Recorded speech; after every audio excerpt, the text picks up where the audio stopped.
Now, I'm aware I am telling a few dating stories in this show that involve men, because I happen to be a heterosexual woman, and I genuinely want to say I know a lot of wonderful men, and I know that these guys don't represent all men. Although I do represent all women. First of all, there was Jeff. So Jeff and I had been seeing each other for a little while, and I slept with him for the first time, and I accidentally left my knickers at his flat. Because I sort of knew it was going to happen that night, so I'd taken a spare pair, former senior prefect. I saw Jeff again, and he told me he didn't have my knickers anymore, because he'd put them in a bottle. And he didn't have the bottle anymore. He never told me what he did with the bottle or why you'd put someone's knickers in a bottle and then tell them about it. And obviously I just politely changed the subject. But why was my instinct in that moment to change the subject? Like, oh, you mustn't embarrass the man who's bottled your pants. So I thought, what would Bruce do? My inner Australian dad. I thought he'd probably say to him something like, mate, what the fuck, mate? Like, I like you, you bastard, but what the fuck? I didn't. I think the accent would have confused him for a start. So what I did was I just told him I wanted to stop seeing him. But unfortunately, I used the classic kind breakup line. I said, I think we just work better as friends.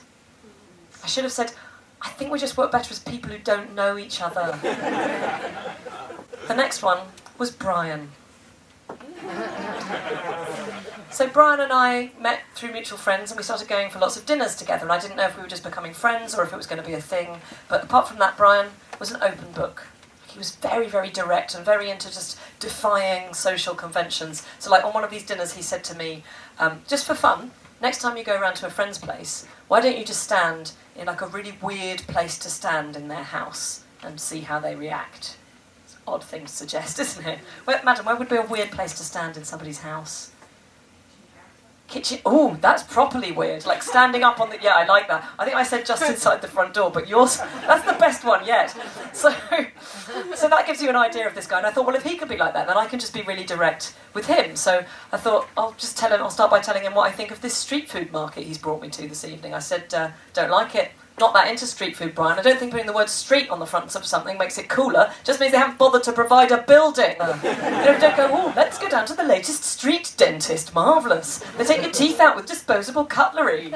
Oh no, they don't have anaesthetic. They just hit you over the head with the nearest piece of street furniture. Brian was into this level of honesty, and the evening went well. And that evening we went back to his flat. There was a bit of a frisson. I thought maybe he's going to kiss me. But being Brian, the way he did it was he just looked me straight in the eye and he said, bedroom? So I said, okay, not going to pretend I haven't thought about it. He said, thought about it?